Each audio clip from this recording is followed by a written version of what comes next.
It was a morning like any other when I received the letter that would change everything. The envelope, thick and heavy, seemed to pulse with a secret it was desperate to reveal. When I opened it, I could hardly believe my eyes. A distant relative, someone I barely knew, had left me a substantial inheritance, a sum so large it felt surreal. My hands trembled as I processed the words. It was a gift from the universe, an unexpected windfall that I could hardly comprehend. For the first time in my life, I was free. For years, I had scraped by, barely making ends meet, struggling to pay bills, and watching my dreams slip further out of reach. But now everything had changed. The weight of financial worry that had burdened my every step was lifted in an instant. The possibilities seemed endless. I quickly realized that this inheritance wasn't just money, it was my ticket to independence. I didn't have to answer to anyone anymore, and I certainly didn't have to justify my choices to those who had ignored me for years. It felt like a liberation, a chance to rebuild my life on my own terms. I set out immediately to buy a modest home, something that was mine, that I could call my own. I found a charming little house, one that would offer peace and privacy. No more cramped apartments, no more feeling like I didn't belong anywhere. But I didn't stop there. I knew the importance of securing my future. With the inheritance, I could finally make investments that would safeguard my financial stability for years to come. I purchased a rental property, knowing that it would generate passive income and allow me to expand my opportunities. The house, the investments, it was more than just acquiring assets. It was about reclaiming control over my life. No longer was I at the mercy of bad luck or the whim of fate. I was the one steering my future. The feeling of accomplishment was intoxicating. It was like a dream, one I had worked for but never thought would come true. I had always been independent, but now I had the financial means to make that independence meaningful. I no longer had to worry about the next paycheck or the crushing burden of debt. The horizon seemed wide open, and I could see nothing but endless possibility. It was the beginning of a new chapter, one where I could finally thrive, no longer weighed down by the struggles of the past. The story of my life was finally being rewritten. The whirlwind of excitement that followed my newfound financial freedom quickly spiraled into something much darker.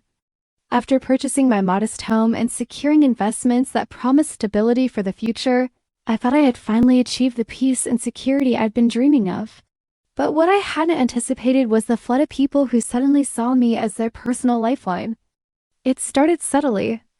A casual conversation with my mother, who had always been distant, turned into a pointed inquiry about my inheritance. At first, I thought she was just curious, maybe even a bit envious, but I soon realized there was something more insidious behind her questions. Within days, the tone shifted from innocent curiosity to blatant demands. She asked me for a loan to help pay off some debts, as if I owed it to her for giving birth to me. Her voice dripped with guilt, as though I were the one who had somehow failed her all these years. As if that wasn't enough, my stepfather, who had never shown much interest in me, suddenly became a fixture in my life. He started calling more frequently, each conversation inevitably veering toward money. "You know, your mother and I could really use a little help," he'd say, always softening the request with some mention of how much he had done for me when I was younger, ignoring the countless times he had treated me like an outsider in his own home. I felt the tension build as I realized they weren't just asking, they were demanding. But it didn't stop there. The floodgates opened wide. My cousins, aunts, and uncles, some of whom I hadn't spoken to in years, emerged from the woodwork. They seemed to think my inheritance was some sort of community fund. Requests for money flooded in from every direction. "I'm struggling with bills," one cousin claimed. "The car broke down," another texted. "It'd be so helpful if you could lend us some money," they all insisted. Each request felt like an insidious plea, as though my newfound wealth had somehow made me their personal ATM. The pressure was suffocating. I felt like a walking cash machine, stripped of any humanity. It was as if no one saw me as the independent, self-sufficient person I had fought so hard to become. They only saw a means to solve their own problems, a tool to fix their mistakes. Every day I was bombarded with new demands, each more audacious than the last. My phone buzzed nonstop with texts and calls, and the guilt trip tactics grew more elaborate. The most painful part was how easily they dismissed my own needs, my own desires. I had finally found some semblance of peace, but now I was drowning in obligations I hadn't asked for. It wasn't just the financial requests that wore me down, it was the emotional toll they took. My family seemed to believe that the inheritance was theirs by extension, a communal windfall to be shared with anyone who felt entitled. I began to feel like I was losing control, as though I were being consumed by the very people who had never cared enough to support me before. I had to make a decision. Would I continue to give in, allowing my family to drain me dry, or would I stand firm and protect my hard-won independence? The weight of that choice hung heavily on my shoulders. What had begun as a blessing had quickly turned into a nightmare. The cost of freedom, I was learning, was not just about money, it was about setting boundaries and learning who truly cared for me. As the relentless demands from my family grew, the weight of realization crashed down on me like a ton of bricks. I had always struggled to fit in, always felt like the outsider, the one who had to earn her place in a family that seemed indifferent at best, hostile at worst. For years, I had been overlooked, ignored, and made to feel invisible. But now, with money in my pocket and a sense of security in my life, they suddenly found me worthy of their attention. The cruelty of it was staggering. It wasn't just the money that made them come knocking. It was the stark contrast between how they treated me before and how they treated me now. Where was all this concern when I was struggling? When I was trying to build a life from scratch without a single hand to help me up? Where were they when I was pushed aside, ignored, and dismissed? They never once showed any interest in my struggles or achievements. Yet now, with an inheritance I had no control over, I was suddenly expected to play the role of the savior. My mother, who had been emotionally distant for years, now made it clear that she expected me to solve her problems. The guilt trip she played, reminding me of the sacrifices she made for me as a child, became more frequent. But I saw through it. I saw the truth behind her words. It was never about love or concern. It was about money.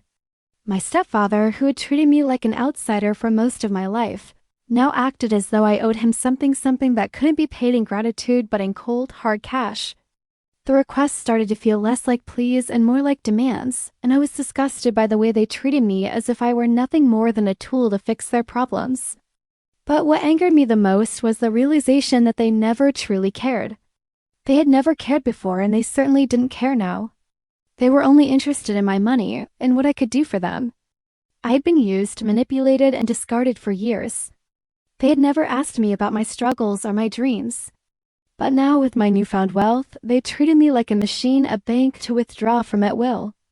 The emotional toll of these revelations began to erode the small sense of security I had gained.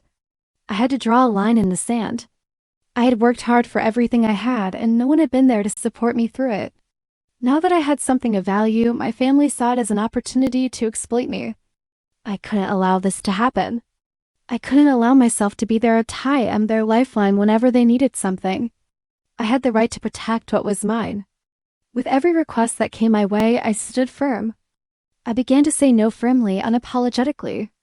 I was no longer a helpless child desperate for approval. I was an independent woman who had fought for her freedom. I didn't owe anyone anything, least of all people who had never shown me the care or love I deserved. It was time to protect my hard-won independence, and for once in my life, I wasn't going to let anyone take it from me. The emotional toll was immense. But the realization that I had control over my life, over my future, was worth every ounce of resistance. This was my money, my new life, and no one was going to take it from me. The moment I stood my ground, refusing to hand over a single penny to my family, everything changed. The requests, the demands, the guilt trips, they all turned into something darker, something uglier. They began to twist my refusal into accusations, as if I were the one betraying them. My mother, who had never once been there for me during my struggles, now turned on me, her words sharp with venom and bitterness. She accused me of being selfish, of forgetting where I came from, of abandoning the family that had raised me. But it wasn't just her. The entire family rallied behind her, condemning me for protecting what was mine. The sense of betrayal was overwhelming. It didn't stop there. My mother, in a desperate attempt to regain control, filed a lawsuit against me, demanding a share of my inheritance. It was the ultimate betrayal. She wasn't just asking for money. She was taking me to court, publicly humiliating me, claiming that she had a right to my fortune. The idea that she, who had never once lifted a finger to help me, now thought she could take what I had worked so hard to protect was maddening. I felt like I was trapped in a nightmare where every decision I made, every step I took, only fueled their anger and resentment. I couldn't ignore the truth any longer. This wasn't a family that cared about me. They never had. I had been nothing more than a tool to them, a means to an end, a source of support when it suited them. But when I needed them, when I struggled to build my life from nothing, they were nowhere to be found. They had ignored me, mistreated me, and now they were trying to exploit my success. The realization hit me like a ton of bricks.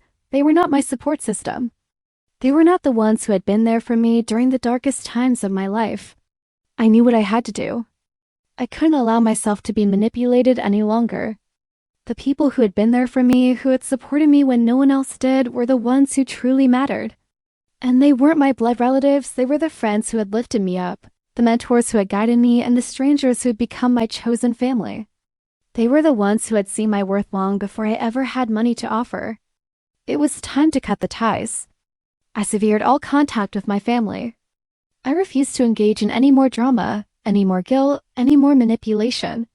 The legal battle dragged on, but I didn't back down. I didn't owe them anything. In fact, I was better off without them. For the first time in my life, I felt free. I was no longer bound by the expectations and manipulations of a family that had never truly been mine. I had the power to choose who I let into my life, and it was clear that my family wasn't a part of that future. The money was mine to keep, but the true wealth, the support, the love, and the respect came from the people who had been there for me when I needed it most. I had learned that family wasn't defined by blood. It was defined by the people who truly cared. The weight of the legal battles, the constant family demands, and the unrelenting accusations left me feeling emotionally exhausted, like I was drowning in a sea of bitterness. The pressure to live up to their expectations, to appease their greed, had clouded my ability to see clearly. I needed a break, a real break from it all. I decided to take a trip alone to a quiet beach far away from the chaos to clear my mind and gather the strength I so desperately needed. It was during that trip, as I walked along the shore with only the sound of the waves and the breeze in my ears, that I had an epiphany. I had spent so many years clinging to a concept of family that had never truly been mine. The people who had shown me love, support, and care were not the ones who shared my bloodline. They were my friends, my coworkers, the people who had been there for me during the darkest chapters of my life. The realization hit me hard. My family had never been the support system I had imagined them to be. They had only sought to use me to manipulate my newfound wealth, and when I refused to comply, they turned their backs on me. The peace I found by the ocean gave me clarity. I had spent so many years fighting for approval, trying to fit into a family that had never accepted me, that I had lost sight of my own happiness and independence.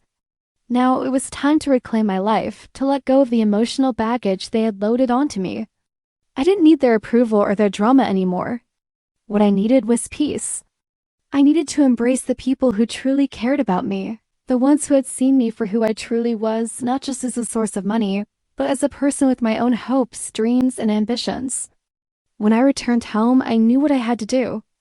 I needed to break free, to create the space I needed to heal. I took a deep breath and began writing letters to my mother, my stepfather, and the rest of my family. I wrote with honesty, with clarity, and with a sense of finality. I told them that I no longer felt responsible for their happiness, nor did I owe them anything. I explained that the family I had been longing for had never truly existed, and that I had finally come to terms with it. This was not a decision I made lightly, but it was necessary for my own well-being. Each letter I wrote was like a weight lifting off my shoulders. I knew that by setting these boundaries, I was taking control of my life. I was allowing myself the freedom to live authentically without the constant fear of being used or manipulated. In those letters, I didn't just say goodbye to them, I said goodbye to the version of myself that had allowed them to hurt me. It wasn't easy, but as I sealed the last envelope, I felt a sense of peace wash over me. I had found the courage to let go of the toxic ties that had held me captive for so long. I had finally chosen my own path, and that path led me to a place of true independence and self-worth. I was free from the past, free from their demands, and free to live the life I deserved. After everything that had unfolded, the constant demands from my family, their manipulations, and the emotional toll of fighting them off, I finally understood something I had been blind to for so long. Family isn't always the ones who care the most. It was a painful realization, but it was the truth. The people I had always thought of as my family had never truly been there for me. They only saw me as a means to an end. When they learned about the inheritance I had received from Aunt Margaret, they swarmed in with their demands, accusations, and guilt trips, revealing the true nature of their intentions. It wasn't love or support they were offering, it was an insatiable hunger for what they could get from me. But I had been stronger than they realized. I had learned to protect myself, and now I was finally ready to break free. I had spent so many years trying to make things work with them, hoping they would love me for who I was, not just for what I could provide. But now, as I stood firm in my decision to sever ties with them, I felt a deep sense of relief, like a heavy weight had been lifted from my chest. I no longer needed their validation. I no longer felt obligated to appease them. The freedom I felt was nothing short of exhilarating. For the first time, I was living for myself. I had created a life that was truly mine, one that was grounded in my own values and beliefs, not in the expectations of a family who had only ever held me back. I had a home, a rental property, and investments that gave me the stability I had always craved. But more importantly, I had found relationships that were built on mutual respect, not on what I could offer. I began to nurture the connections that truly mattered, the friendships I had cultivated over the years, the colleagues who had become like family, and the people who had supported me even when my own family had turned their backs. These were the ones who had shown me what it meant to be loved and cared for, without any hidden agendas. It was in these relationships that I found peace. No longer bound by the toxic expectations of my family, I was free to create the life I had always dreamed of. And with that peace came the clarity to move forward, no longer trapped by my past, but embracing the future I was building.